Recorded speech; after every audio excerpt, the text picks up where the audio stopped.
Let's Talk JMMA with Charlie Jewett from sogo-kaku.com. This is a podcast about the deep end of Japanese combat sports scene. I'm your host, Shu Hirata from On the Road Management. Now, let's begin. Hey, good evening, Charlie. Hey, Shu, how's it going? Good. We have to try to do this a little bit more often than once a month. We can. Yeah. So let's dive into the first topic of the day, which is the just announced Asia Road to UFC Season 2.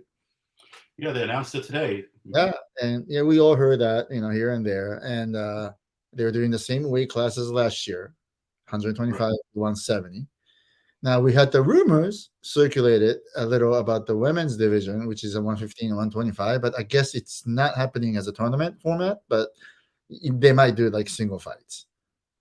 Right, yeah. So one agent on Twitter kind of announced they had heard that there were strawweight and flyweight women's fights set to take part. And then I also saw an article on MMA Planet, where they also talked about rumors that there's going to be a couple of women's bouts on there too, which makes sense for the area.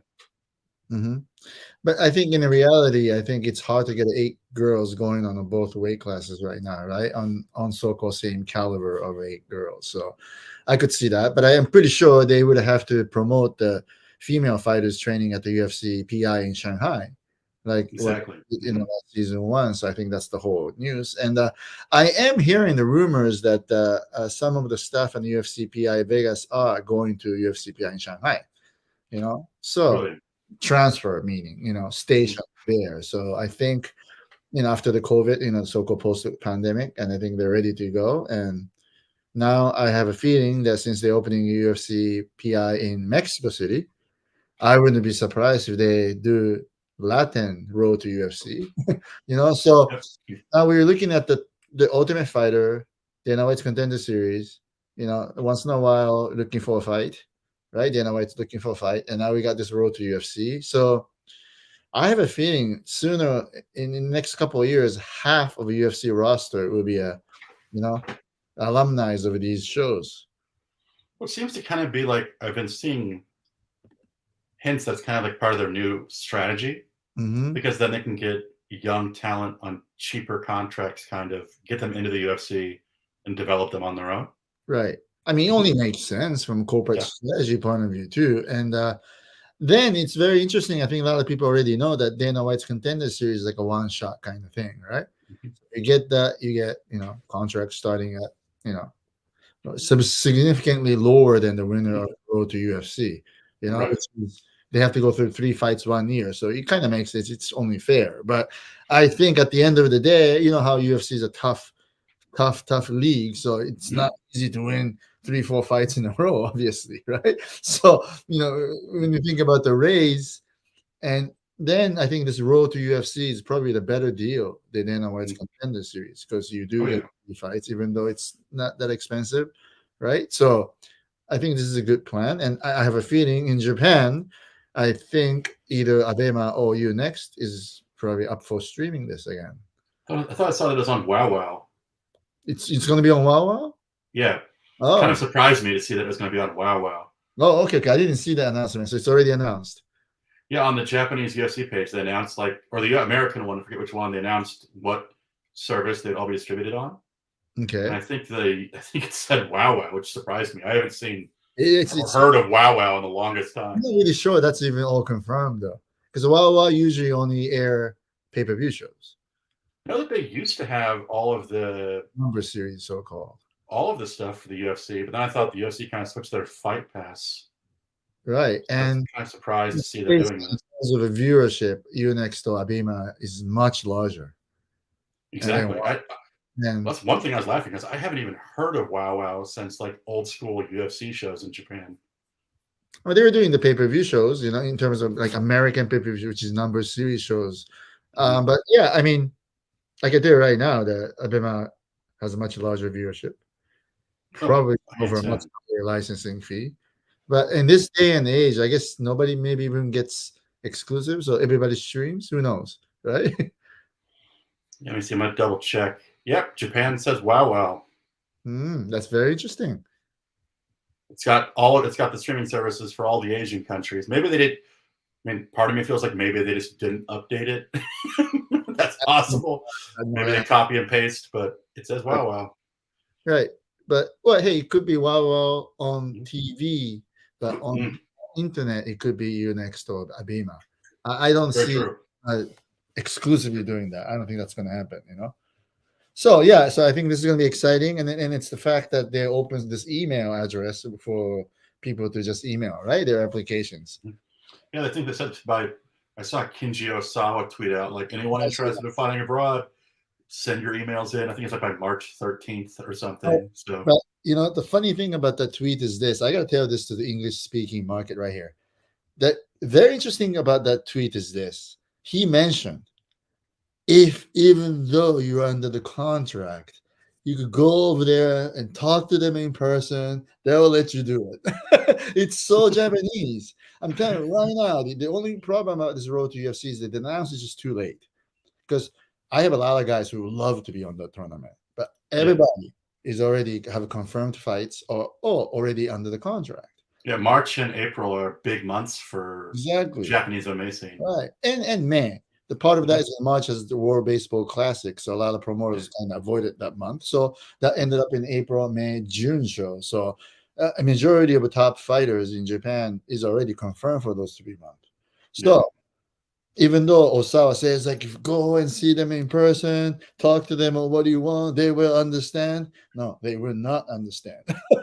If it's already announced, it's not. So there's only a couple of promoters that would understand, and they probably want money on a kickback or something. Right. And I think that the one is the deep. I think exactly. That's the one promotion. You can sign contract, the fight could be announced, they can talk shit about them on Twitter, but still let you go. It's very interesting. But anyway, but I still think out of that prospect in Japan, I think flyweight Rei Tsuruya should be in there. Right? I mean, he's what, 20? He's super young, and he has a title. So he also trains at Pancrase, and Pancrase just for some reason is like the golden ticket for like if you want to get in the UFC. Pancrase seems to be the promotion that you go through because Taira, Kinoshita, they all came from Pancrase. But you know what? Although right now I think Mr. Fukui of Pancrase is trying to close the distance with Bellator and the other promotions, and there's a very interesting thing going on behind the scenes, which I can't talk about it here. Maybe he's trying to get a bidding war going to get some of his some more value for his fighters. I don't know. I'm not sure about that. But the point is, there's no bidding war because there's no flyweight in Bellator. And then I don't think Bellator will make any flyweight, even though it's really funny. The Japanese fans are all saying like, oh, since Horiguchi's probably fighting Ray Borg, maybe, he's going to create the new weight classes in Bellator. That's just not going to happen. I mean, I just don't see. I don't think Bellator is not going to create a new division for a fighter that old. Yeah, I don't think they're going to do it. He's winning a big time, and it's not like he's a huge name, and it's not like he's a needle mover in North America. So, but again, the Japanese fans tend to think very positive, Anyway, so I think Asia road to UFC. I think Rei Tsuruya should be in it, and I'm very disappointed the women's tournament doesn't take place because I would love to see what would happen with Miss Rina Nakai. Oh yeah, that'd be wonderful. If she got into it, no one would be happier than me. I would love to see her in the UFC. Besides, I'm telling you right now, the UFC PI Shanghai does have a flyweights girl, so might happen, And I think girl like Seika Izawa obviously under the RIZIN contract, so she won't be able to go. So that will leave Miki Motono, which Plus, I mean, the strawweights with RIZIN having atom weights, strawweights have just dried up in Japan. So it was like Miki Motono, Karen, and like Emi Fujino, and maybe like one or two others that fight the strawweight in Japan. Karen and Motono is in the 20s. So hopefully, and I heard that Motono has signed with the Iridium, so I'm pretty sure they're trying to push her to the UFC. Hopefully that's going to happen, right? So I think based off the Abema show that you got her on, I think, or that you were part of, I think that kind of opened her eyes to wanting to fight abroad. Yeah. And so Yeah, definitely motivated her. On the record that before she came to Vegas, I had a long talk with her in Vegas, and she told me that she never even thought about making a living out of doing this. Yeah. Was just happy getting enough sponsorship money to cover her rent, so she can work part time at the gas station and work out, almost full time. So, but her goal mind has changed, since then. Yeah. So that's good. That's good for her. Good. So it's a good impact of that show, which I recommend everyone watch. I love that Abema Fight Diaries show. Exactly. And I'm telling you right now, I'm telling this, and I'll announce it here, that the season will continue. We already have a fighter already in the Kill Cliff FC. And this time, the last season, we had the fighter only training for like a month and go home, right? So, but this time, they'll stay here for 2 to 3 months, do the fight camp, and fight in States and go back. And their fights will be live streamed by Abema, so the Japanese fans will get to see it. So that's awesome. It's really very interesting, I think so. And I'm proposing coaches from Japan to come to the States and join maybe the last couple of weeks of a fight camp and fight weeks, so they could sort of see and study what's going on in American team. That's cool. And it's like almost like a corporate inspection kind of thing. Like yeah. I've told majority of coaches in Japan that it's like, in terms of Japanese MMA, Japan is like a post-World War II. We're like demolished. There's nothing left. So what are we going to do? We're going to have to go and try to learn what's going on outside your world, So that's what I'm trying to do. So hopefully that's going to create more, That's cool, because that reminds me, because I was at the AACC like 20th anniversary party, and I was talking to Abe about it. And he actually, before he started AACC, he had a job. He went to the US all the time. And he would go to New York City and just try to go to as many gyms as possible, because he was like creating the idea in his mind to make the gym back in Japan. And the US was the first place he saw gyms where you could like train multiple martial arts at the same place. And so that kind of turned into what AACC is now today.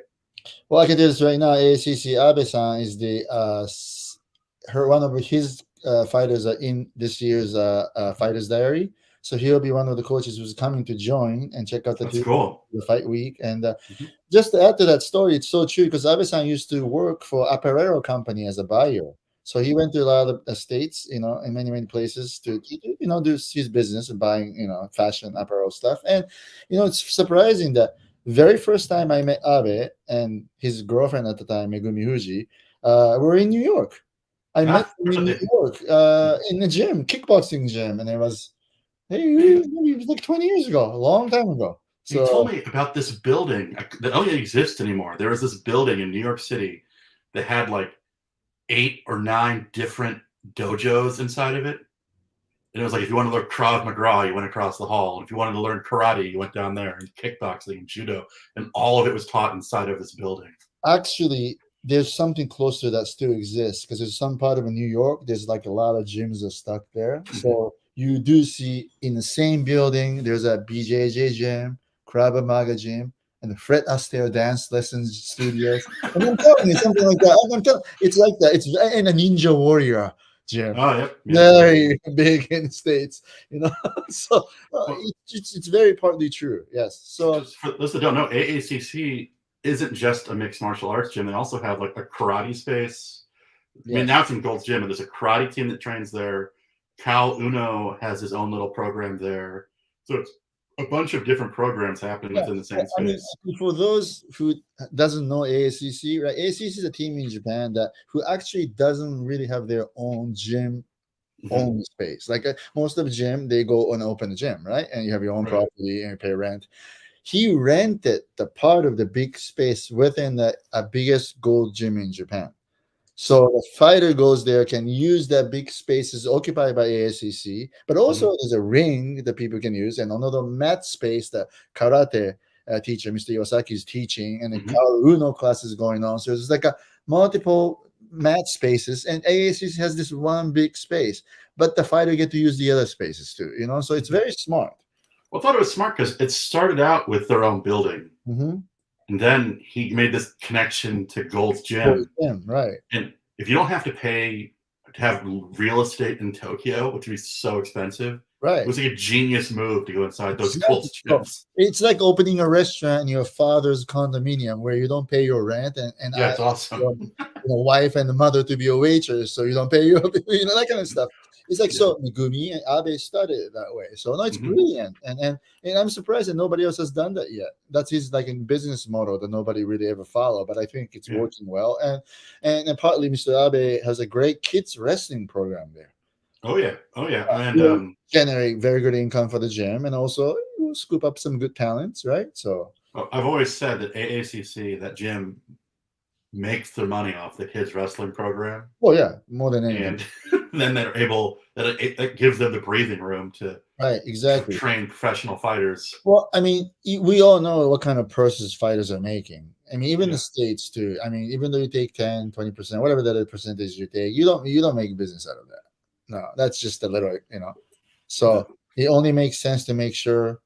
Of course, you have to raise your fighter to get to the major league, then that's a different story. But other than that, right? I mean, they got to have some other source of revenues, and I think kids wrestling, like here, kids MMA classes is big.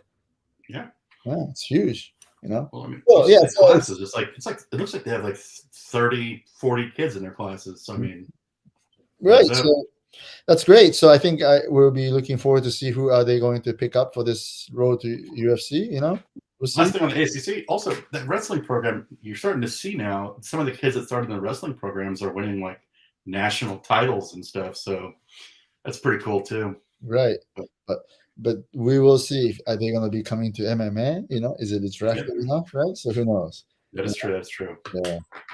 Now, the next one, let's talk about the RIZIN Landmark 5 and RIZIN 42 press conference coming up on March 3rd.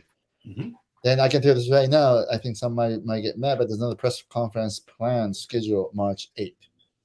So that means they're only announcing a little bit on the 3rd? No, they're only going to announce April 29th cards on 3rd. Did I see correct me if I'm wrong, did I see it reported that the March 3rd press conference is only going to be attended by Mikuru and Ushiku and Ren and Saito?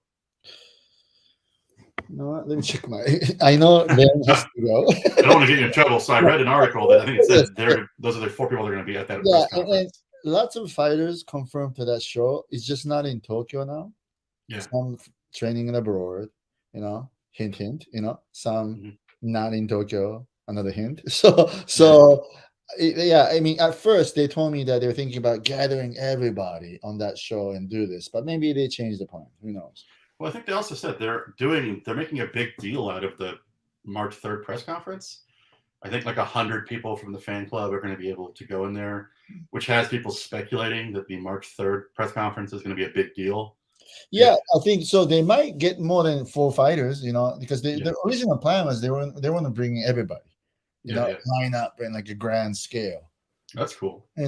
And I think because of this pizza delivery incident by Mr. Ren Hiramoto, and of course Mikuru and Hiramoto at the same place at the same time. So, I think for those fans who's listening to this podcast, in Japan right now, there's a show called Breaking Down going on, and it's all about making a brawl at the auction. I mean, at the audition, right? So, or press conference, or whatever that is. So, I think many fans are now hoping for something like that, maybe. Well, my wife told me the Breaking Down is just like getting more and more popular. Like it hasn't slowed down at all, apparently. At all, right?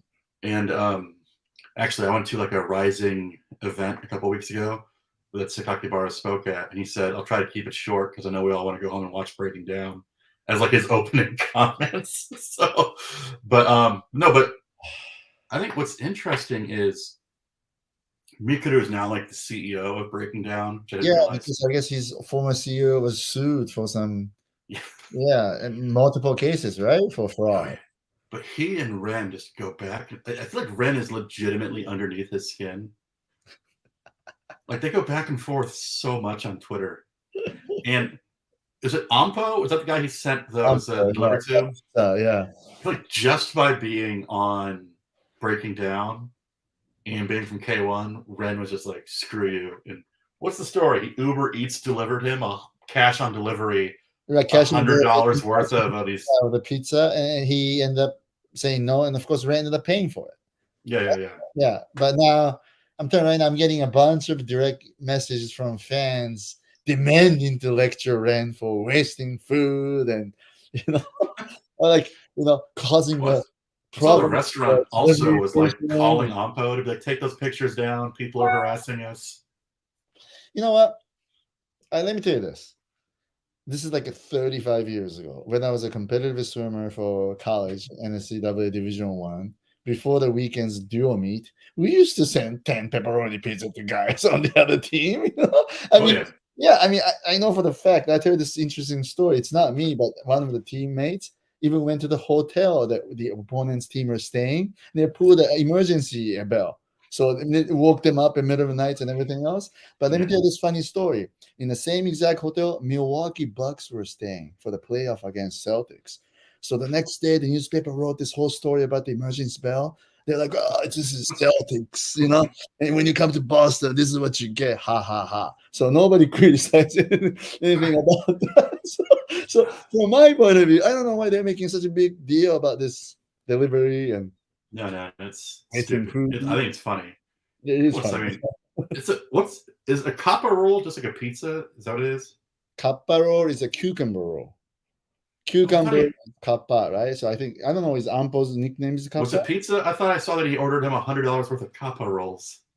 Oh, it's a pizza. I'm sorry, not pizza. Yeah, kappa rolls. Yeah. I'm not sorry, I got them mixed up. Not the pizza. I was just like, Sorry, I'm sorry. It's not the pizza. Yeah, kappa roll. It's a cucumber rolls that he ordered.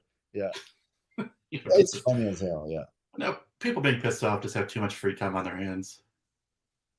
right. But I guess the one thing it's different from Ren. I'm not saying this just because I'm his manager, but the other guys are just bitching at each other, cussing at each other, like getting into brawl, right? That's just it is. Yeah. But what Ren is doing, not that, right? No. He's doing something very, very different. It's harmless.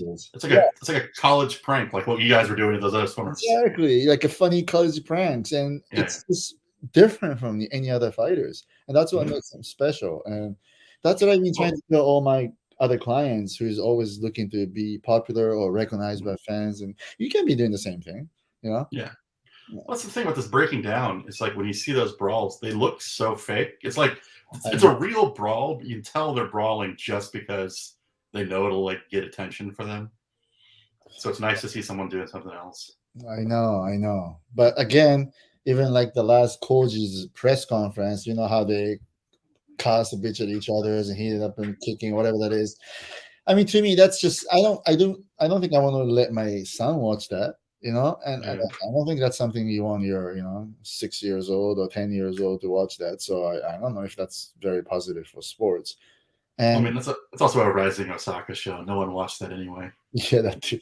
But also, I really want everybody to realize that just because Connor got a popularity by doing something wild, or sometimes you got arrested, right? Remember, like look at everybody else who tried to do the same thing. They all failed. I mean, the classic examples, like who was that guy? Was that Stevens? What's the guy? Jeremy Stevens. When he tried to yell at Connor, he tried to like Connor Copper to Connor, and just backfired, and everyone laughed at him. So I mean, yeah. And all of a sudden, guys like Colby Covent or even guy like TJ Dillashaw try to act like a bad guy images. Are they gaining the popularity? I don't think so. Is John Jones like got into many trouble? Is that getting in trouble? I mean, popularity. I think it's costing him more money than anything. Right? So, well, they can not like a getting in trouble. I think another example would be like Seika Izawa. It's kind of like forcing herself to kind of like this outgoing character when it's like that's not who she is. And like it's not resonating because it seems unnatural or something. I think it's much better to just be yourself because that's going to differentiate from everybody else. I mean, and especially in Japan, they'll find a way to promote you for the way you are. Yeah, I mean, look at Naoki. Exactly, Naoki, right? And like Makoto, me and his YouTube staff or his sales friends who had a talk. They're like, well, we tried to come up with something good for the YouTube. Then do something different from the others. Don't sit around and talk about the fight predictions like everybody else does. I mean, like there's nothing new, Yeah. But thankfully, the Japanese YouTube content has started to die down. Yes, and died down, and I think YouTube makes me so happy. I think YouTube in general, there's a vast decline in income, right? I heard there's a. Well, I think YouTube changed their policy, but I think also they didn't realize like how much of a job it would be to try to create constant YouTube content. Trust me, yes, If, I know very well. If you don't have like a pro team like Mikuru does, it's going to become like a second job for you to like pump out that much original content. That's why I think Mikuru is an excellent businessman in a sense that he understood that from the beginning. That's how he had a team going from the beginning. You know, it's not like, oh, let's try to do it with the iPhone kind of stuff, which is a little different. So his approach is correct, and just because he was successful, doing the same thing will never get you at that same place. Never. Well, also he was first. He might not have been first, but he was one of the first. Right. He started his YouTube channel way before anybody else. So. Exactly right. Then right now it's not a blue ocean anymore. So it's. I think people have to find something else now. Yeah, which is then maybe just do it. Demetrius Johnson was big on Twitch. Just find your own audience and do what you want to do, but be yourself. Don't be a fake character. Right. So to go back to RIZIN, Landmark is going to be held in a cage. Yes. So that's any answer. So meaning RIZIN 42 is going to be a ring. And hint is, I guess they would have to do some kind of a title fights or title fight related fights, or like title qualifier fights kind of stuff in a ring instead of a cage. So I think that's where the separation is going to be in terms of fight card. Okay. I also saw, I think Sakakibara announced that they're aiming to get Kai Asakura on the RIZIN 42 card. Kai Asakura is on the RIZIN 42 card, yes. Sakakibara said that they're looking to do that, and I think Asakura is like actually in Vegas now. Yes, I assume he's training. I don't know, or making YouTube content. I don't know what he's doing over there, but I'm telling this is something everybody should realize. This you could go over there and train, but just join their pro practice a couple times a week or a month. It's not going to change so much. I think it's very important for him to find a coach that's suitable for him. Then find a team, which is that coaches. I think most of the fighters right now, Japanese fighters, like let's say, for example, I recommended Hiramoto to go and work out with Eric Albrashian. He's a great coach. And he's there, Arizona. I was saying Henry Cejudo, Demetrius Johnson, all these guys. So we picked the coach first, of course, right? Yeah. What do you want to work on with? But a guy like Kai or the other younger kid, they pick place first. Ushiku is like in ATT, right? Right. So Ushiku chose the coach and the team, right? Instead of a place. Right. So is he getting a full service from John Wood, which is the head coach from Syndicate? I don't think so. I actually saw John Wood a couple of weeks ago. Actually, I see Kai Asakura is it's more like he's paying for expensive private lessons, whereas everyone else is like trying. Because another good example is like Itsuki Hirata seems to like have legitimately joined a New York team, and like is having her whole fight camp in New York. Race, right? Yeah, we're assigning the coaches just for her. Yeah, and I see that she's doing like personal training and all this stuff there. So it's a very different approach to then what like Asakura is doing. Right. It's totally different approach. And she's doing the entire fight camp. And just so you know, Itsuki Hirata signed the year lease with an apartment in New York. So she's here permanently. And, striking coach, MMA wrestling coach, strength and conditioning coach, all kinds of stuff. So it's a different. Hopefully she signed that doctor from the Bloody Elbow article who said he is a specialist in cheating the one championship hydration test. He said fighters like contact him to learn. I will not protect anything what that guy did, but let me tell you this: drinking distilled water, is that illegal? No. Is that a performance enhanced drug? No. If that's allowed under the one rules, why not? Right? I mean, And I tell you this right now: I know a lot of people does the water cut even in one championship, so they have to have a way to pass. Of course, right? But again, hydration test is something like, let's say if you're born with a naturally born like a kidney issues or something like that, then your numbers on the hydration test will be completely different from. That's what the doctor was saying. He was like, it varies person to person. So really setting a set number is kind of an arbitrary, kind of stupid measuring system. Well, I wouldn't. Yeah, exactly. I mean, I did talk to more than few enough so-called experts and doctors. Everybody told me the same thing. You can pick up 10 people off the street, do the hydration test. Probably half of them will fail. Even though they're not dehydrated, quote unquote. So I actually think what one's trying to do is a good thing. So, but they should try to do a little bit more well detailed, because Yeah. I think this person pointed out. Remember the one championship had the problem that the fighter died, and Yeah. they came up with another new set of rules. It was just too quick. So it's just, You have it's to like take years of research to come up with the rules like it's that. like a gut reaction. They felt like they had to Yeah, do something really quickly. It's exactly. kind of, it's not a rule thing, but I feel like it's the same thing with Rising Fight Pass. When they lost the Fuji TV deal, Sakakibara felt the need to like announce something that looked like we don't need Fuji TV. And Rising Fight Pass, by all accounts, is like still kind of a shit show. Hmm. But they announced it just to like be like, it's okay, we did something. Exactly right. But I hope Wine is doing the continuous, ongoing researches and development about this hydration issues or whatever, for Yep. safety of fighters. So I'm very curious to see what's going to happen to their U.S. shows. Yeah. They're doing the Colorado. Are they going to do the exact same rules, exact same? Is Colorado the only state where they could do that? Well, there are flexible states that they allow Yeah. the one to do that. I'm not sure about the other states. I doubt the Vegas will allow. I doubt the California will allow. But I would, if somebody asked me, I would try Texas. Something like that. So who knows? Yeah. Texas will do anything that they can get the money. I think is the impression I have. Start going to a couple Indian casinos, like the old Bellator shows with Bobby Lashley. Right, but for them, they're on Amazon. I'm hearing the numbers on Amazon is pretty good. Yeah. I mean, much higher than expected. Because it's not like they're famous. I mean, popular for a sports broadcaster, right? So, Yeah. so It's no, good. It's good. I'm excited to see how their Colorado show does. Me too. Me too. I mean, I'm always excited about seeing different promotions doing well. And to get to the next topic, let's talk real quickly about this. Now, Rising Extortion case. They dismissed the case. Did you hear about that? So, I was searching for this, and a bunch of like Asahi News had this article, but all the articles have been deleted. Oh, really? It's like the link for it and like the little blurb, but then you click the link and it was like this page no longer exists. So I was wondering if Rising like contacted these people to like delete these articles, but from what I could tell from the blurb, the two guys, they're not being prosecuted. No, they're not being prosecuted, so they're out. They're not even in the police under the custody, and I think Rising settled the deal with him. And probably told the police to knock it off. That's okay. Yeah. Let's not proceed. But in return, just delete all the videos or whatever it is you got up there. And because that guy, Mr.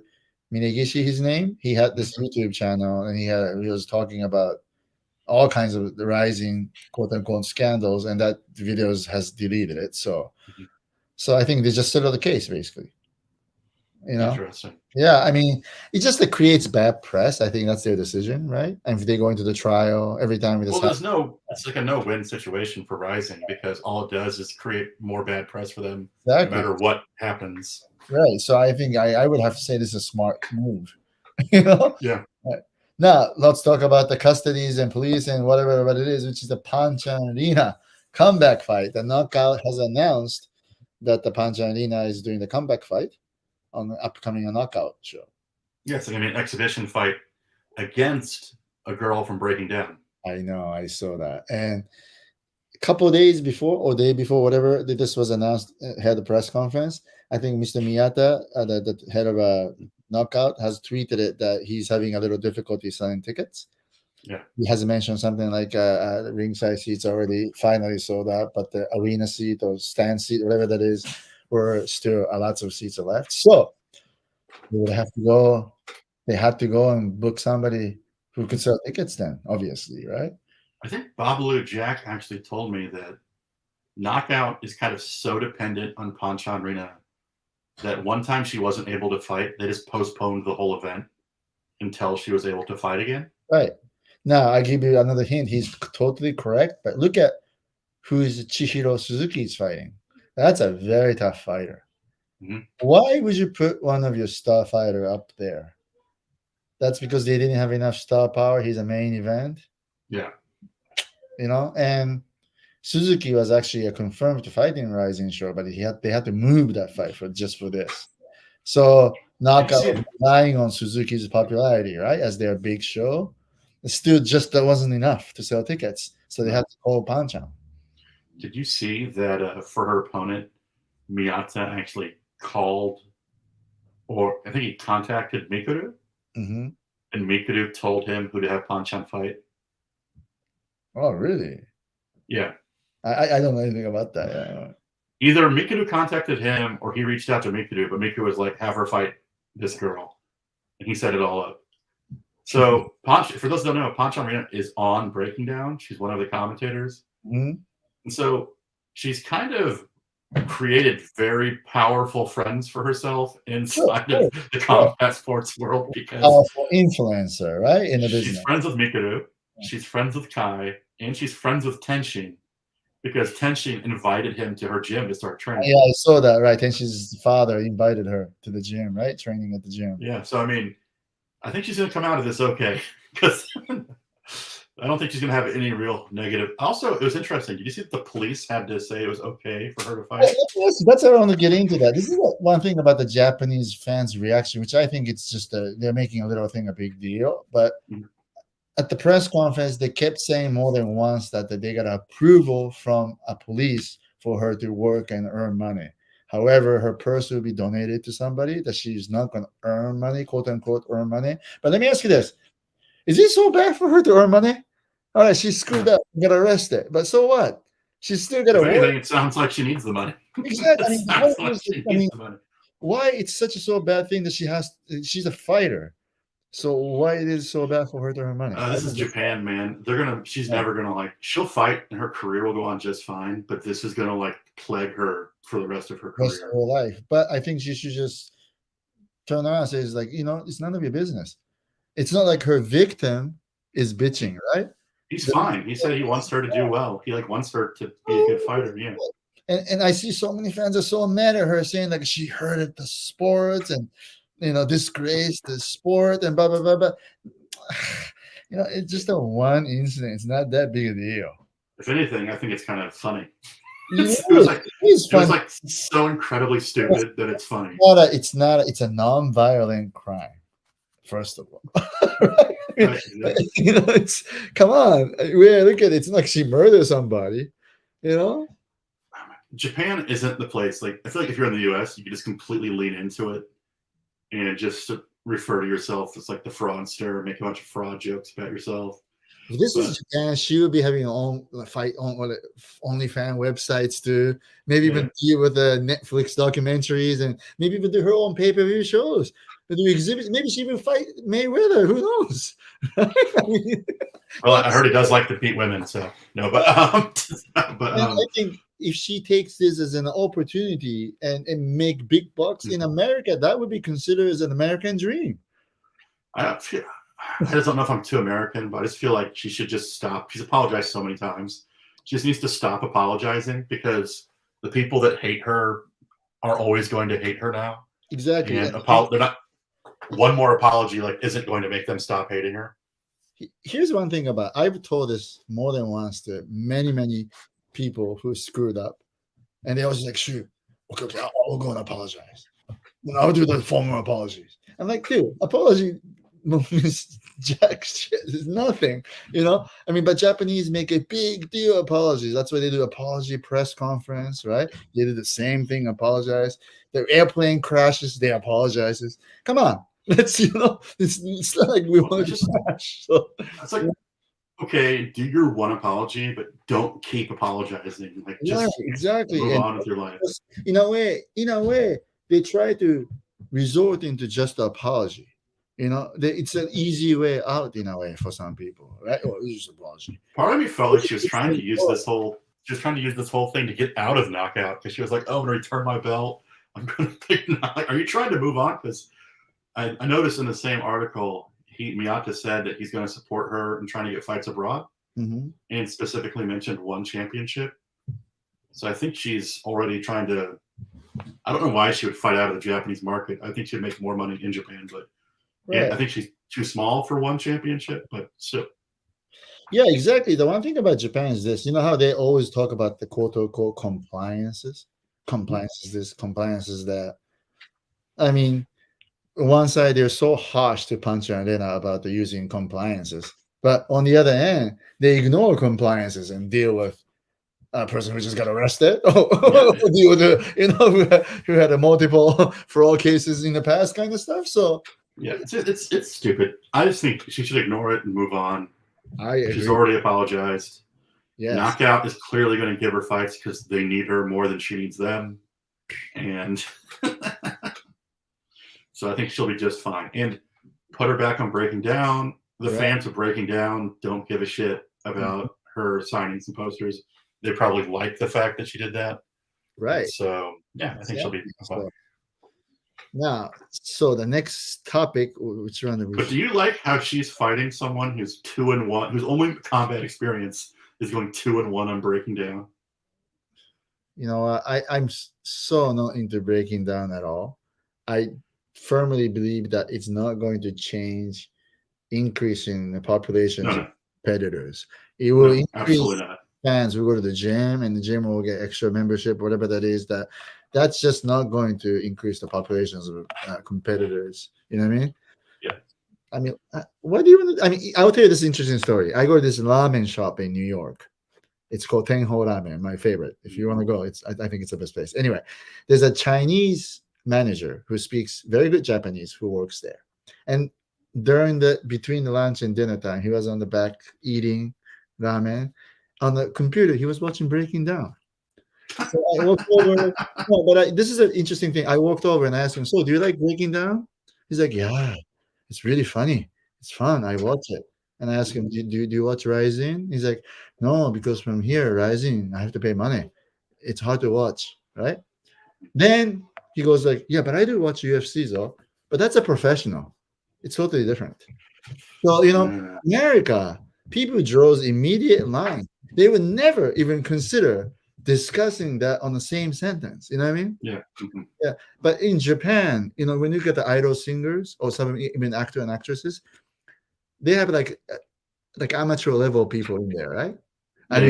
In the Japanese market likes that because they feel not so professional. The amateurs closer to them, the consumers, they feel a little familiar with that feeling. So if it's a singing, if it's like a music shows in America, you expect top musician to play, right?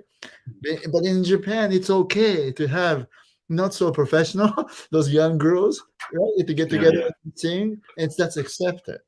That's why the borderline between professional and amateur are very vague, and that's happening in MMA. I think it's just really sad.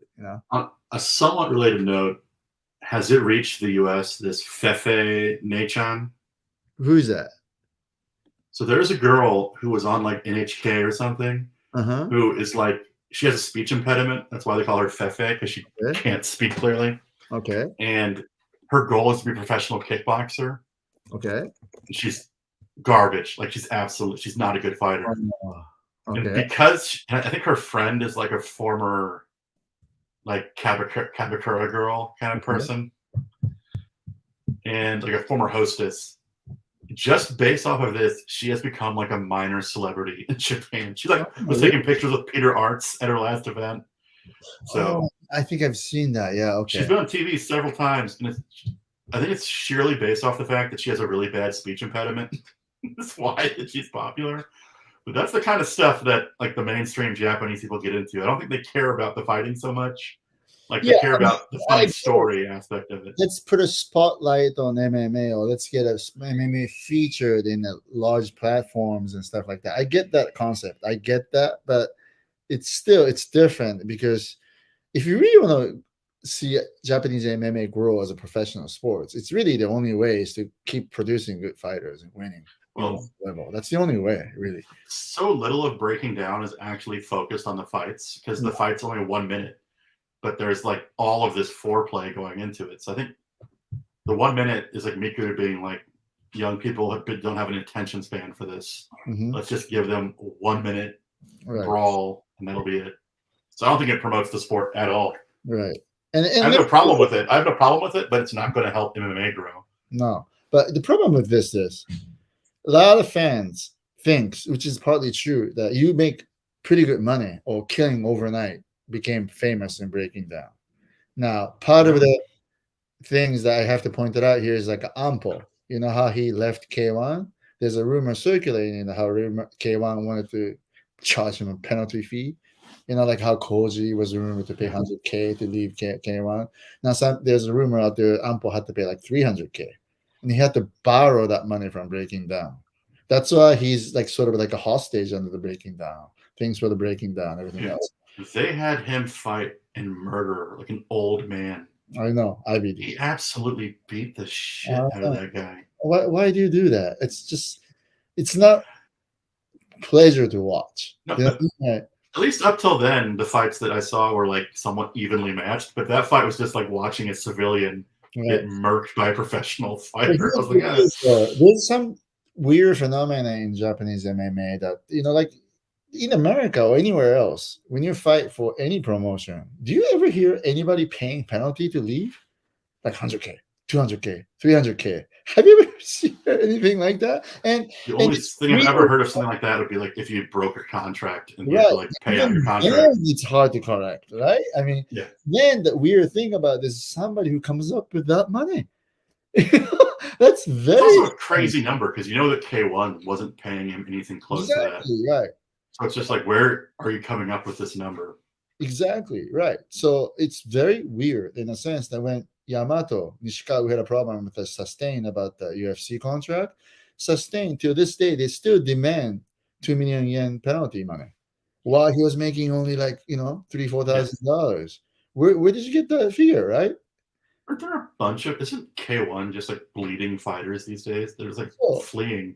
No, then my question becomes, is K1 or Shuto's main source of income is penalty money from fighters that you're going to collect? I mean, that's just like, to me, it's like almost a Yakuza business, you know? Well, also, it seems so sketchy because if you're trying to create promotion and all of a sudden that people start hearing about this penalty stuff, young talent isn't going to want to fight for you. Exactly. But I always tell this to all my fighters. If you put yourself in a situation where you get hit with the penalty money, that's half your fault for not reading a contract correctly. Not really negotiating your conditions when you sign a contract. This is also Japan, where like odds are they might switch out the contract halfway through and pretend that you signed it or something. Exactly. So, but I'll tell you this, Mr. Ren Hiramoto, he did not pay a penny for penalty money. We worked on the contract, look at the contract, realized there's something we need to do. We did. That's why he set out 1 year. He even worked as a bartender to make his ends meet instead of paying unjustified penalty money. You know? Wait, you're saying that some developing fighters work jobs? That's a crazy statement. I've never. I've heard you complain about some fighters not working before. So exactly. I mean, no, Charlie. There's another topic. I don't know if I should mention. I do it real quick. But today's young Japanese fighters, they're so spoiled. Some of them. Yeah. But when you're having like only 1 or 2 pro fights, you go work, right? Go earn your money and train at night, whatever that is. But for some reason, the parents think, oh, you're trying to make a career out of something you really love, so I will support you. No, man. There's something about, I'm going to go old school. There's something about the image of Marvin Hagler working construction. Exactly. And training at night. And him saying, like, I hate working construction so much that I'm going to train my ass off so that I never have to do this again. Exactly. Yoko Gushiken, you know, that famous professional boxer, he was working full-time as a tempura restaurant till he became a world champion. Yeah. So, but right now in the Japanese young fighters, you have like the record like 1-1, or 1-1, or 2, whatever that is. They talk about, oh, you know, I'm going to try to make money on sponsorship. And I'm going to try, and like, listen, you know, like maybe you should. Also, the problem is, like, if you get those it's Japan, right? So if you get those sponsors early on, you're kind of stuck with those sponsors for the rest of your career. You can't like it's like the US. You can't like cast them aside. I mean, I'll tell you this. I won't name him. I had a long conversation with this Japanese professional fighter. He's 25. I asked him, so have you ever had any job? He's like, no. Only thing I did was like when my senpai, an older member of the club, called me at the gym and I helped him out, and that's about it. So what does he do? He doesn't belong to any team. Father bought him a car, so he drives around to different dojo and trains. So he's a self-managing fighter. Is he undefeated? No. Oh, okay. Well, it's not working then. Not working. So I think it's just better for him to work because that's going to make him a tougher human being to begin with and make him a little bit more smarter, right? Has more wit. And he'll try harder, figure out what does he need to do to get out of this, right? Like what you say about the Marvin Hagler. There's no way he's training 12 hours a day. There's time in there for him to be working somewhere. Right. Then, this is a very interesting story. This is nothing to do with MMA. So I'm like a man. So I ask this guy one straight question. Like, how do you date? Don't you want to take a girls out? I mean, don't you want to take women home? Like, you know what I mean? Like, don't you want to, right? How do you, don't you have that desire? Oh man, that's always a fun conversation. What do you do for a living? I'm unemployed. Are you going to think you can, get girls into the sack like that? I mean, come on, like, don't you have that desire? And not only him, but majority of young boys tell me, the Japanese boys tell me, like, yeah, but I really like MMA. Yeah, but it's then action speak louder than words. Unless you're undefeated and you're fighting every other month, I don't believe. I think you're lazy. Right. But then also not the non-MMA fighters, the regular workers, salaryman in 20s, like a Japanese people are not really making good money, even though the big corporation, you're really looking at maybe less than $2,000 a month. So you can't afford to go date. So I have this cousin who is telling me, like, shoot, I don't date because I don't want to waste money on girls. I mean, what? Like when I was in your age, I always thought about the girls. But where's your drive, right? You have to have a drive that has to have some motivations, and that's what worries me. Again, I mean, I just think like MMA. You think stories like GSP working as a garbage man. Exactly. Marvin Hagler in construction. You think all these stories. Yoko Gushkin, like I say, or even Larry Ford worked as a garbage man, right? After, I mean, that's like a successful story, see yourself like as a movie, right? And when you look back, you wake up at noon driving daddy's car and became successful. Come on. Because like the other stories though, like Jose Aldo leaving his family with a bag of apples. Right. Like, he lived at the gym. I guarantee you he trained more than the guy that you're talking about. Let me tell you this. Jose Aldo, the very first fight in Panchan, we booked it. So I know him very well. And he told me that this very interesting. He lived in ghetto, right? And he lived in ghetto with a bunch of his families. Every time they go out, the one person always have to stay. Do you know why? Because if everybody leaves, and when you come back, somebody else will be occupying their house. So, if you live in a situation like that, it's different. Yeah. You are not going to win against a guy like that if you're driving around daddy's car, never had to work. Was that the Jose Aldo fight where he's just like had those brutal soccer kicks? Yeah. His Japan run was so brutal. Like before he went back to the U.S. Oh, man, against Shoji, he fought. It was a good fight. Yeah, I mean, yeah, exactly. So, I mean, part of the Japanese MMA problem is, of course, the training environment or not understanding the business, but also this younger generations. Oh God. Then I'm telling you this thing now, Charlie. But some of them do have good opportunities. They do have good opportunities now, though, because I feel like the ability to train abroad has like really opened up in the past couple of years. Because I feel like old school image was like, this is your gym. You do not leave this gym. You train here. But I think that's kind of changed. Let me tell you interesting about this. Like, let's say if you're 20, 22 years old, if somebody approaches you and said, hey, I will pay all your expenses paid for, you can go train abroad 3 months. Any team you want. I wouldn't say any team you want, but team we recommend. Don't you think you jump onto that opportunity? Yeah, I mean, it's like a full trip. But I'm telling you, the people in their 20s, they just don't have the drive. One of the fighter replied to me and says, like, well, I don't speak English, so I pass. I'm like, so I had to actually go and meet this person and convince them. You know what I mean? Like, why? Last season, wasn't like Miki Matono the only girl that applied? Last year, yeah, she was the only girl who applied. That's crazy. It's like an opportunity, even though they're only half serious and they think it's an opportunity to just travel in America. That's fine in a way, because that's going to change their vision. You know what I mean? But I'm very disappointed at the fact that they say no to this, and it's not like they have a job. Like, they can just pick up and do it anytime. Also, like, you don't really need that much English to learn MMA at a gym because all of the words in English are the same in Japanese. I kept telling this to everybody, but the problem is I'm not gonna name names, but there are a handful of coaches in Japan who kept telling the fighters that you have to learn English perfect before you go there. You No, have to.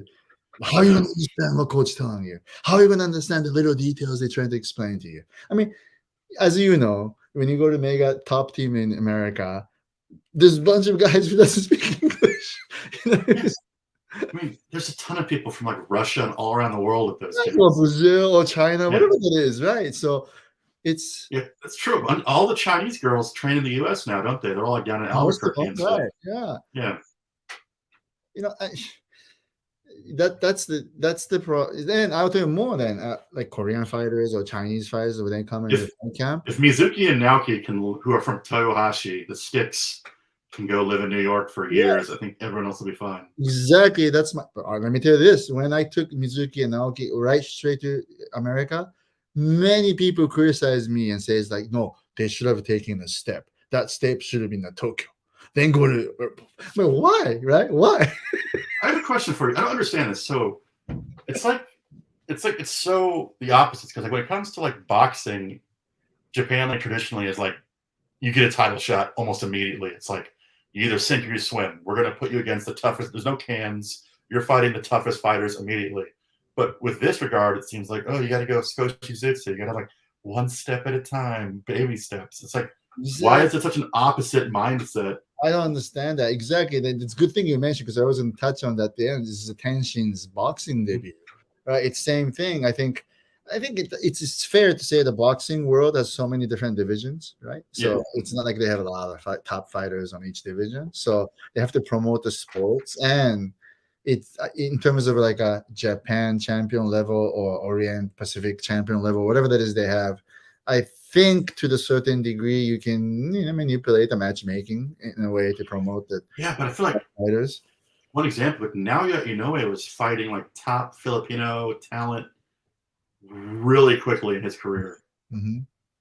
And like normally in like boxing, the stereotypical image is like those guys get to like 20-0 before Right. they get a title fight. But I think in terms of Naoya, he's a big name already. So when you get that level, it's money fights only. Like in the Yeah, back then, like a Muhammad Ali era, even though Ali was able to do a tune-up fight. Remember, like when he lost the yeah, title, he stood at the 10-round fights and came back. But not like that anymore in boxing. You get an immediate title fight because it's a pay-per-view. So there's money yeah, involved, and money speaks, obviously. I think yeah. that's what it is, right? So What's Tenshin's opponent's like ranked number 4 in Japan, right? He's like, right. So I'm actually surprised because I can tell you this right now that I knew the fact that he was working with Taken Promotion for like more than a year ago, a couple of years ago. We've been talking about it, and the original plan I heard was to do an immediate title fight, like a Japan really, boxing title fight, that's immediate. as I was saying, that's the most stereotypical Japanese boxing thing ever. It's just like immediate, tough to Right, fight. right. So, No getting used to it. but that's another side of the coin is they ain't stupid. So they had somebody in mind that they think the Tenshin could win, right? Obviously, Yeah. because that's the way to promote Tenshin and the entire boxing. But I think something has happened. I don't really know too much about boxing world out there, so Well, his opponent's 12-4-1, so he's like he's good, but he's not like unbeatable. right. I think it's a good first fight for him. Hmm. I mean, It's a good fight, yeah. is it the same? He's under the same promotion as promoter as Naoya, right? I think so, right? I mean, Taken Promotion is the most powerful promotion in Japan, and it's almost like a. Oh, hold on, I can answer this. This is actually Uruka calling. I have to call him back. He has to. I'm doing this. I recognize that line phone call Yeah, I sounding where know. Anyway, what was I talking about? Tension? you're about taking being like the top promoter and Yeah, yeah, Tenshin. they're almost like a Don Corleone of the boxing in Japan. You really have to kiss their rings to get a title fight. Well, his first fight's at Ariake Arena, so I mean it's gonna be a big show. Yeah, I bet you it'll be. What is it televised by TBS? It's supposed to be. I didn't see what. Let me see if I wrote that. That's gonna be on Amazon Prime. It's on Amazon Prime. Oh, I could see that. It's just yeah.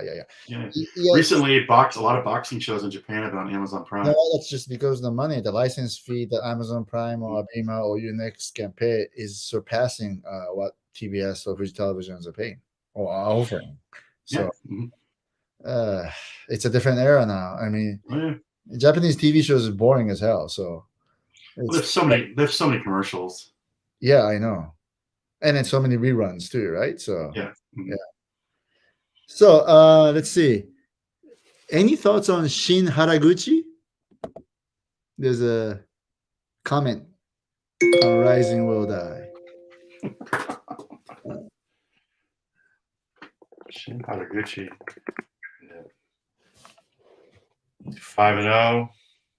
Take a look at him. What promotion he fights for? I'm pretty sure my intern. He's mainly Grachan, it looks like. Okay, that's what I thought. Okay. Haraguchi. Wrestler? 5-0. Yep, wrestling background. Okay. Yeah. Brave? 24 years old.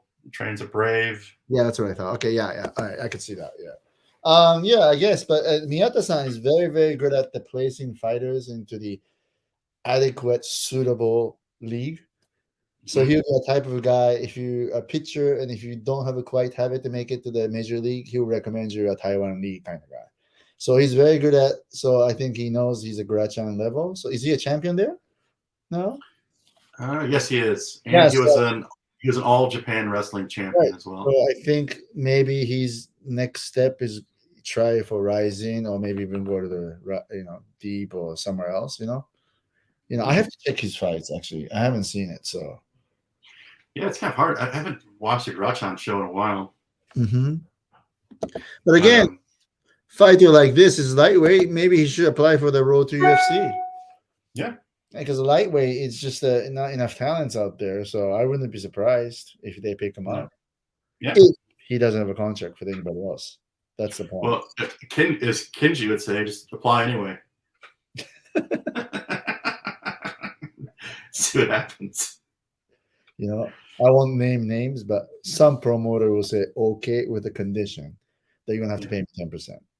Rest of your UFC career. Screw that. I'm telling you. Some promoters in Asia still have that kind of mindset. I don't think Grachan has that kind of power. Oh, I don't think I don't think he will do it, but yeah. So, all right, let's see. Ren is trolling Rukia into MMA. Rukia. Yeah, I know, but Rukia won Ampo, right? Yeah. I don't think so. We'll do every day that we see Ren versus Ampo in the breaking down ring. No, I mean the money has to be right if we do that. I mean, and the big pay-per-view shares.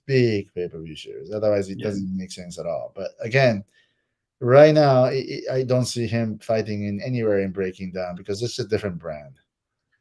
Did you hear the rumors that Mikado didn't fight on New Year's Eve because he was still suffering concussion syndromes from the Mayweather fight?